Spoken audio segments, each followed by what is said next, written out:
इस बार के बजट में कंज्यूमर को एक तरफा वन साइड रिलीफ देके जो है पूरे देश में यह माहौल बनाने की कोशिश की जा रही है कि शानदार बजट है, जबकि अनएम्प्लॉयमेंट, एजुकेशन को, इन्फ्लेशन को इस बजट में एड्रेस ही नहीं किया गया। सरकार ने कुछ भी नहीं बताया इस संदर्भ में कि कैसे देश में जो है ये जो करोड़ों अनएम्प्लॉयड लोग हैं इनके लिए क्या होगा। इन्फ्लेशन जो लगातार हर महीने ठीक ठाक तरीके से बना हुआ है, महंगाई जो है बनी हुई है, उसमें क्या होगा, इसके लेकर कोई कार्य योजना नहीं है। तो आपने जो है एजुकेशन का बजट भी रिड्यूस कर दिया। एजुकेशन का बजट जो 1.48 लाख करोड़ था उसको रिड्यूस करके 1.28 लाख करोड़ कर दिया गया। और फिर ये रिपोर्टिंग की जा रही है कि एजुकेशन के बजट में 6% का ग्रोथ, वो कहाँ हुआ है ग्रोथ। तो जिस देश में 140 करोड़ लोगों के देश में माने 1.5 लाख करोड़ का एजुकेशन बजट नहीं है हमारा, तो इसका मतलब है कि केंद्र सरकार और इस बजट की प्राथमिकता में एजुकेशन सिस्टम नहीं है, क्वालिटी एजुकेशन नहीं है। या तो हम जो है कुछ मॉडल्स के रूप में केवल गवर्नमेंट इंस्टीट्यूशन चलाना चाहते हैं और पूरा इंटायर एजुकेशन सेक्टर को जो है हम प्राइवेटाइज करना चाहते हैं। कुछ मेडिकल के सीटें बढ़ाने की बात कर दी गई, लेकिन मेडिकल कॉलेजेज में इंफ्रास्ट्रक्चर की क्या स्थिति है। मेडिकल कॉलेज के अंदर जो है टीचर्स फैकल्टी का रेशियो, जितने एम्स खोले गए ज़्यादातर जो भारत के एम्स हैं वहाँ फैकल्टीज अवेलेबल नहीं। तो आपने कंज्यूमर को जो है ना वन साइडेड रिलीफ देकर ये तय कर लिया कि बजट में जो है सब कुछ हो गया।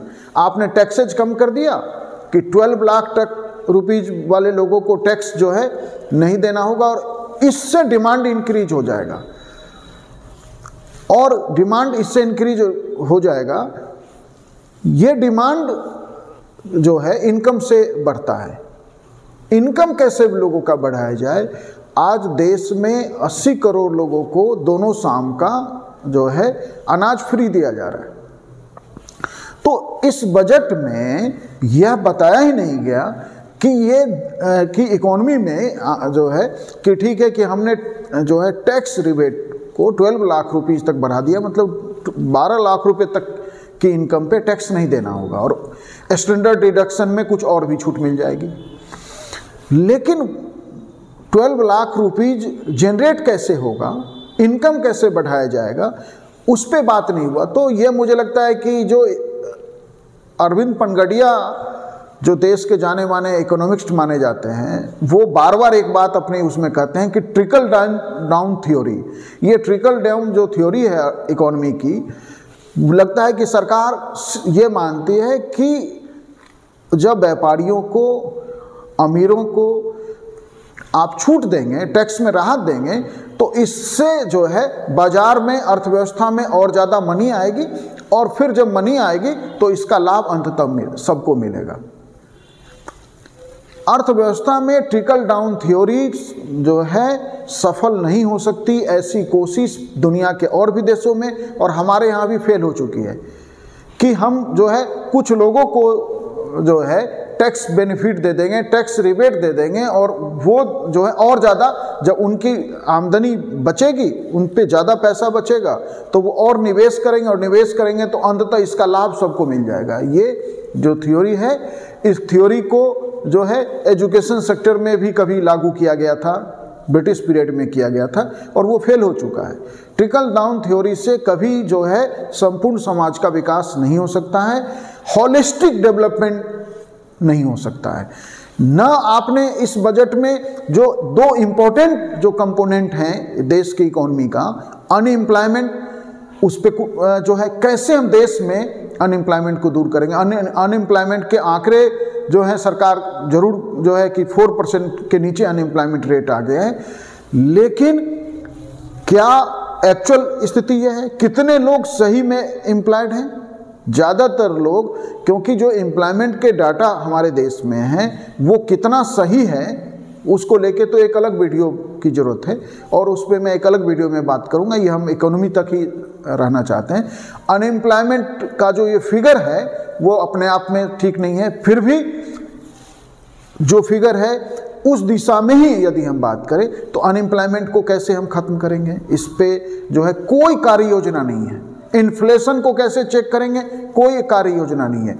और हम जानते हैं कि मुद्रास्फीति किसी भी अर्थव्यवस्था को निकल जाती है, किसी भी विकास को निकल जाती है।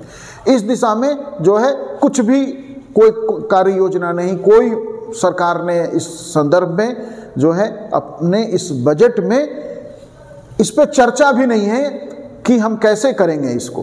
तो हॉलिस्टिक जो डेवलपमेंट है वो कैसे होगा, इस पे जो है कंजम्पशन और डिमांड को कैसे बढ़ाया जाएगा, इस पे भी कोई बात नहीं है। बस ट्रिकल डाउन थ्योरी पे हम डिपेंड हो गए। कैसे हम कंजम्पशन बढ़ाएंगे, हम डिमांड कैसे बढ़ाएंगे, क्योंकि आज भारतीय अर्थव्यवस्था की सबसे बड़ी जो चुनौती है जो डेवलप कंट्रीज में है वो वहीं अब हम भी खड़े हैं कि इकोनॉमी में डिमांड कम हो रहा है, इकोनॉमी में कंजम्पशन घट रहा है। तो कि मिडिल क्लास, भारत में एक बहुत बड़ा चंक है मिडिल क्लास का, उसके कंजम्पशन से डिमांड बढ़ता रहा सालों साल और देश की इकोनॉमी आगे चलती रही। अब जो है उस मिडिल क्लास का जो चंक है वो एक तरह से जो है उसमें बहुत ज़्यादा वृद्धि नहीं हो रहा है। तो एकाएक देश में डिमांड और कंजम्पशन दोनों, डिमांड कम हुआ है, कंजम्पशन कम हो गया।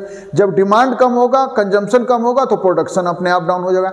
इंडस्ट्रियल प्रोडक्शन लगातार हमारे यहाँ जो है नीचे जा रहा है, या उसमें भी बहुत बेहतर विकास दर नहीं आ रहे हैं सामने।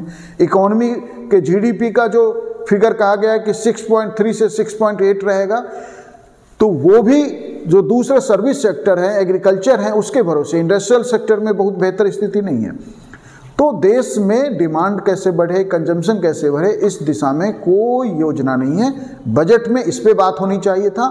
जो है वन साइडेड रिलीफ देकर, टैक्स में कुछ रिबेट देकर जो है वाहवाही लूटी जा रही है, ये ठीक नहीं है। इससे देश की इकोनॉमी का भला नहीं हो सकता। Thank you.